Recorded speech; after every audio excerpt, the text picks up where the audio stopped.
Hello students, today we will be doing with the integration. Last class we had done with the differentiation. Hope you got it. So integration, when we talk, a very simple condition for integration. In simple language, if you want to integrate, it means you are finding out the summation, means the total. So that is the concept of integration. And here, suppose to understand it better, the integration is divided into two parts. Okay, so integration is divided into two parts. Integration, it is indefinite and definite. It means this is without limit and this with limit.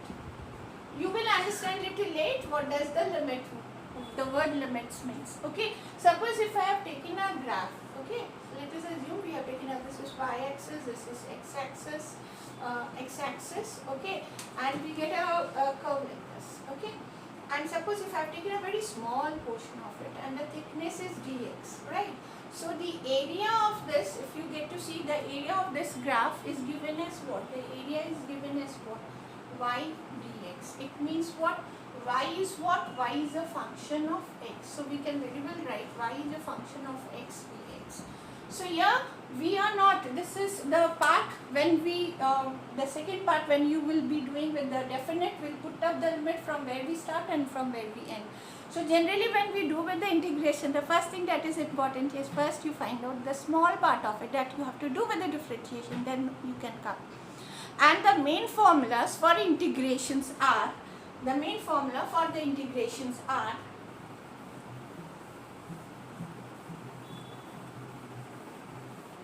like in the differentiation we did the main formula. So here also we have got the main formula.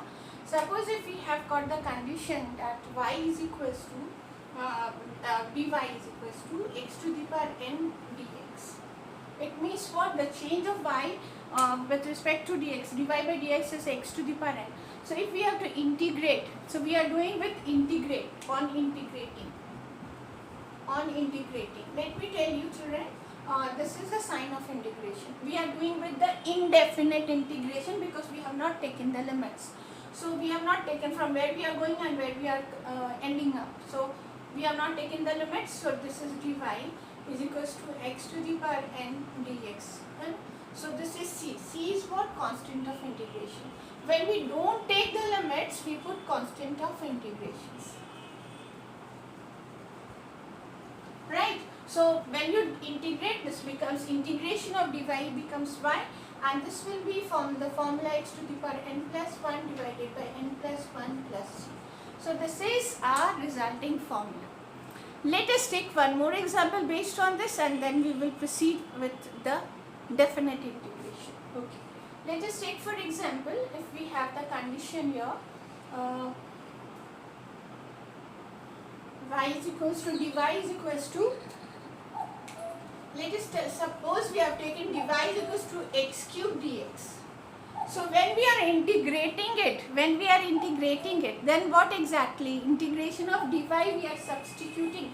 When you integrate dy, integration of x cube dx plus c. So integration of dy is what? Y, and this is x to the power 3 is n. So n plus 1 divided by n plus 1. So it is x to the power 3 plus 1 is 4 divided by 3 plus 1 again 4. So what here we are getting up? X to the power 4 by 4 plus c. This is we can apply any formula and we can get that. Very soon we are going to apply all these formulas to get our equations of motions. How we get v is equals to u plus at. You have done it with graphs. But after you learn calculus, we will be doing it with calculus. Okay, so this is very simple. What I have already told, what we require physics, we will be focusing on that only. So here this is the indefinite integrals. We have taken c, but suppose if we go for the definite integrals, it means we take the limit. Now let us assume the same graph. This is y-axis, this is x-axis, the same graph. This is what we had taken little earlier, dx. So the area is y dx, but here we will take from x1 to x2. That becomes the limits. we want to find out the area for this hole. We want to find out the area for this hole, and in order to find out, we want to find out from where its value is x1 to where the value is x2. So we have given the limits now. So we will use the same equation, dy is equals to x to the power n. This is x to the power n dx, and this is x1 to x2. Simple. We can write y. We can write y because it is after integration, and we will not put c. नहीं डालना. You don't have to write c. Why? Because we have taken already the limits. This is called lower limit. x1 is called lower limit, and x2 is called upper limit. Upper limit. Let us take for example. We'll take one example on this, and we'll see how we can use the limits. Okay. So let us take.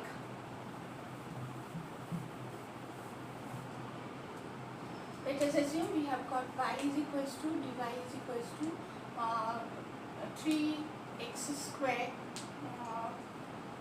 or we can write the equation.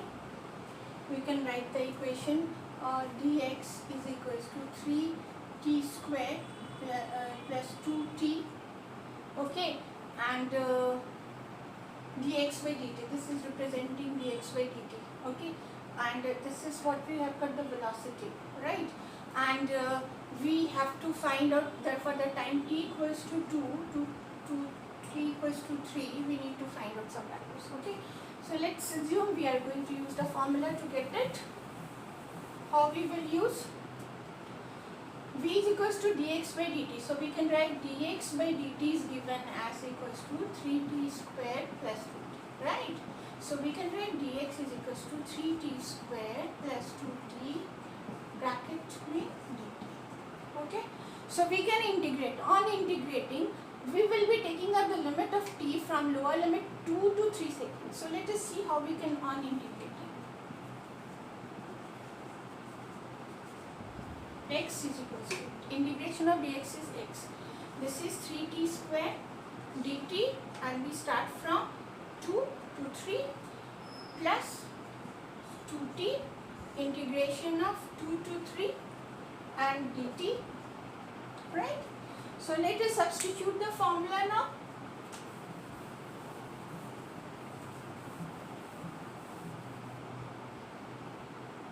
Three is constant, it will remain as it is. This is 2 to the power 2 plus 1 divided by 2 plus 1. So what we are getting, x equals to 3 will come out, and here t, you just concentrate over t to the power 2 plus 1. 2 plus 1 divided by 2 plus 1, and the lower limit is 2, upper limit is 3. Okay, same way we are going to do this. 2 will come out, t to the power 1, nothing means 1. So 1 plus 1 divided by 1 plus 1. 1 plus 1 divided by 1 plus 1. And again the same limits, right? So this comes out 3, and this is 3 getting cancelled. So it is t cube. T cube 2 3 plus 2 2 cancelled, t square 2 3. Okay, so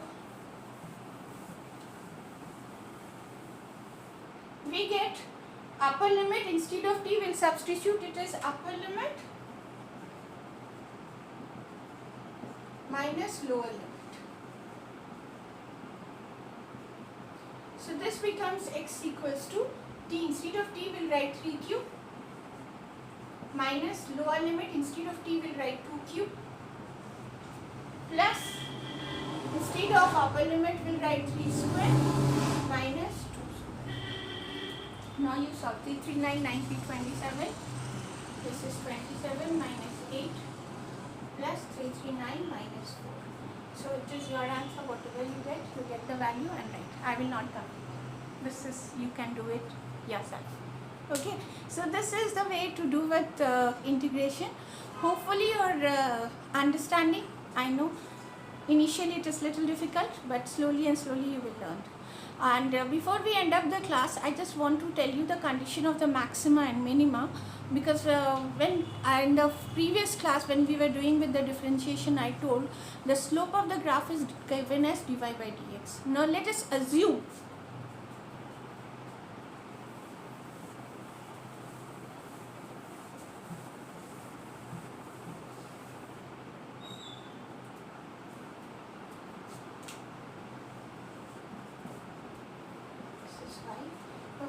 graph like this, right?